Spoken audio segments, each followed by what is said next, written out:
नमस्कार साथियों, आज हमारे इस YouTube चैनल जीत एजुकेशन के माध्यम से हम आपके सामने सुप्रीम कोर्ट अर्थात सर्वोच्च न्यायालय से संबंधित प्रश्नों की श्रृंखला प्रस्तुत करने जा रहा हूं।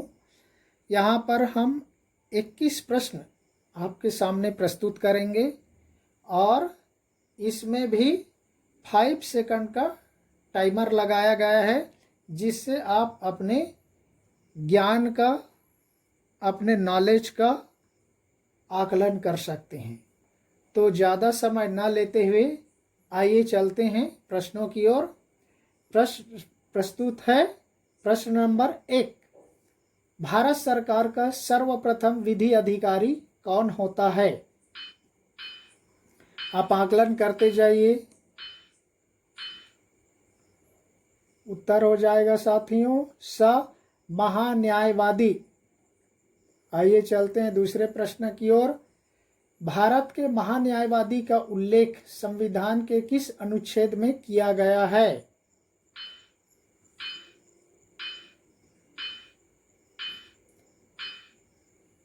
उत्तर हो जाएगा साथियों ब अनुच्छेद 76 में किया गया है। चलते हैं तीसरे प्रश्न की ओर। भारत के महान्यायवादी की नियुक्ति कौन करता है?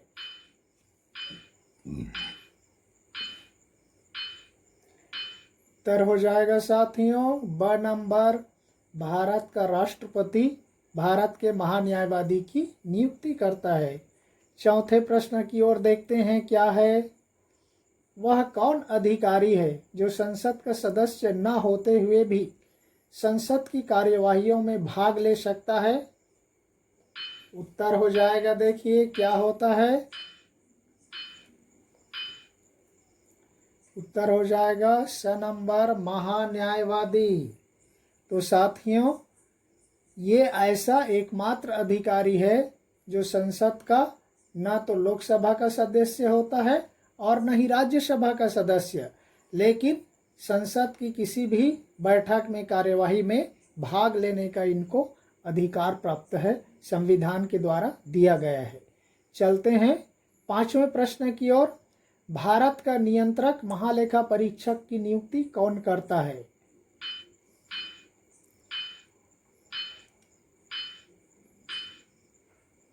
उत्तर हो जाएगा साथियों ब नंबर, राष्ट्रपति। ये भारत सरकार के वित्त से संबंधित लेन देन का हिसाब किताब का, राज्यों से संबंधित लेन देन हिसाब किताब का पूरा लेखा जोखा करने वाली संस्था है नियंत्रक महालेखा परीक्षक। आइए चलते हैं छठवें प्रश्न की ओर। किसको संविधान का संरक्षक कहा जाता है?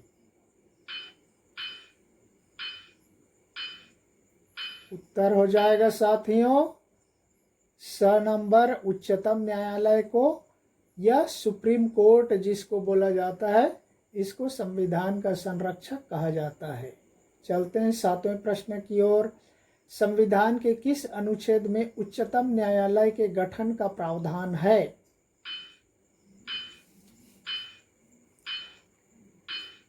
उत्तर हो जाएगा साथियों स नंबर, अनुच्छेद 124 में।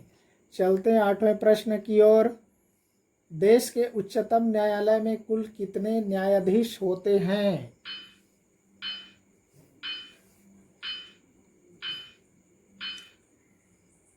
तो साथियों उत्तर हो जाएगा 26। 25 अन्य होते हैं और उसमें से एक मुख्य न्यायाधीश होता है जो अन्य 25 जिसके अंडर में काम करते हैं। चलते हैं 9वें प्रश्न की ओर। उच्चतम न्यायालय का खंडपीठ कहाँ है? बहुत इजी प्रश्न है। उत्तर हो जाएगा साथियों द नंबर, कोई नहीं।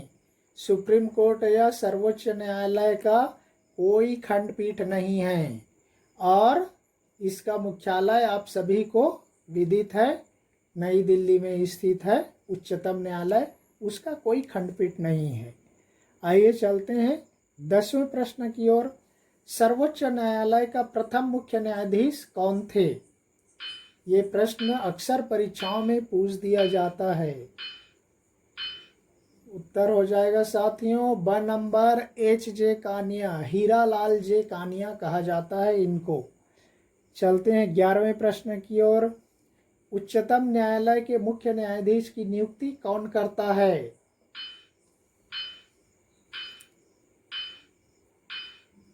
उत्तर हो जाएगा साथियों ब नंबर राष्ट्रपति। चलते हैं 12वें प्रश्न की ओर। उच्चतम न्यायालय का न्यायाधीश कितने वर्ष की आयु तक अपने पद पर बना रह सकता है?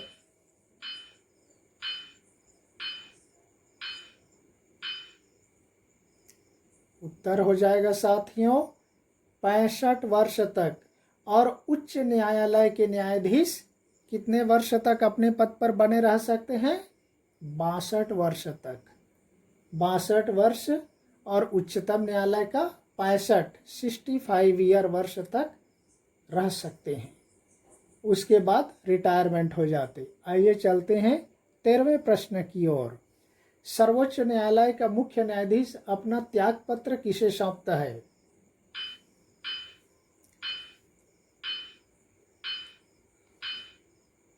उत्तर हो जाएगा साथियों ब नंबर राष्ट्रपति को अपना रिजाइन सौंपता है, त्यागपत्र सौंपता है। चलते हैं 14वें प्रश्न की ओर। संविधान के किस अनुच्छेद के अधीन उच्चतम न्यायालय रीट जारी कर सकता है?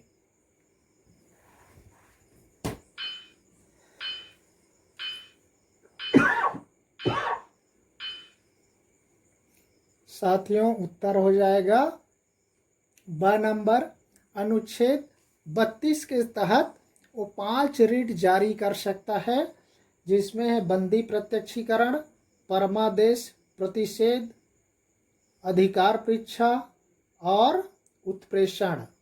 इस तरह से ये 5 लेख जारी कर सकता है और लोगों के अधिकारों की रक्षा करता है। चलते हैं 15वें प्रश्न की ओर। देश का सबसे बड़ा अपीली न्यायालय कौन सा है?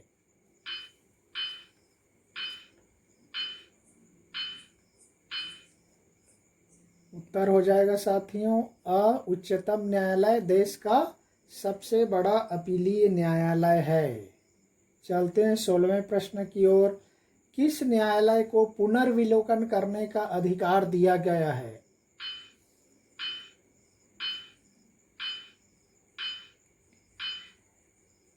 उत्तर हो जाएगा साथियों सर्वोच्च न्यायालय को।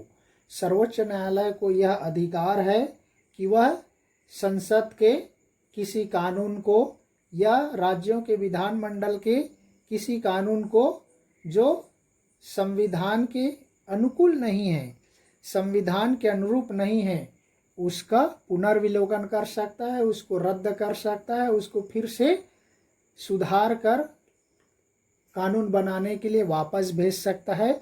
यहाँ तक कि उच्चतम न्यायालय अपने ही पुराने निर्णय को फिर से बदल सकता है। ये शक्ति केवल सुप्रीम कोर्ट को या उच्चतम न्यायालय को दिया गया है। चलते हैं 17वें प्रश्न की ओर। सर्वोच्च न्यायालय के न्यायाधीश को उनके पद से कौन हटा सकता है?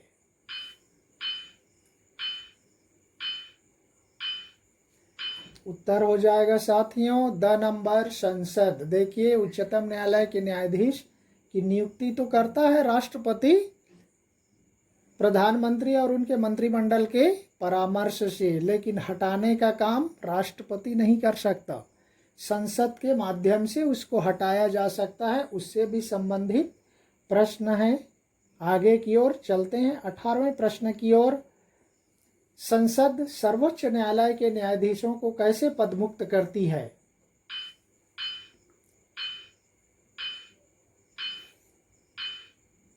साथियों उत्तर हो जाएगा स। संसद में बहस होती है, बहस के दौरान जो बहुमत होता है उसके आधार पर या वहां पर उपस्थित 2/3 बहुमत से जब वह कदाचार का जो कानून है वह पास हो जाता है, अर्थात उस पर दोष सिद्ध कर दिया जाता है, वह बहुमत से पारित होने पर ही सर्वोच्च न्यायालय के न्यायाधीश को उनके पद से हटाया जा सकता है। चलते हैं 19वें प्रश्न की ओर। उच्च या उच्चतम न्यायालय के न्यायाधीशों को किस आधार पर उसके पद से हटाया जाता है?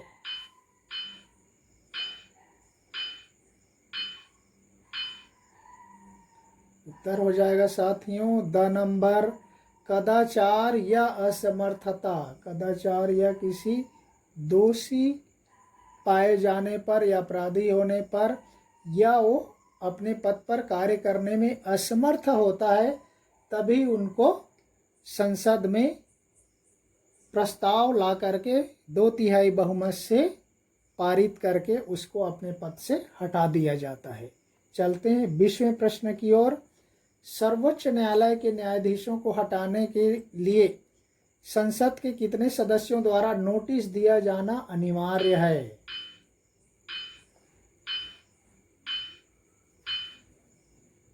उत्तर हो जाएगा साथियों द नंबर संसद के कम से कम 100 एमपीस को, 100 लोकसभा या राज्यसभा के सदस्यों को अध्यक्ष के सामने नोटिस दिया जाता है और उसको स्वीकार किया जाता है, तब उससे संबंधित विषय पर संसद में चर्चा होती है और फिर 2/3 बहुमत से पास होने पर उनको हटाया जाता है। चलते हैं आज के 21वें प्रश्न और आज के अंतिम प्रश्न की ओर। सर्वोच्च न्यायालय के मुख्य न्यायाधीश को शपथ कौन दिलाता है, अर्थात ओथ?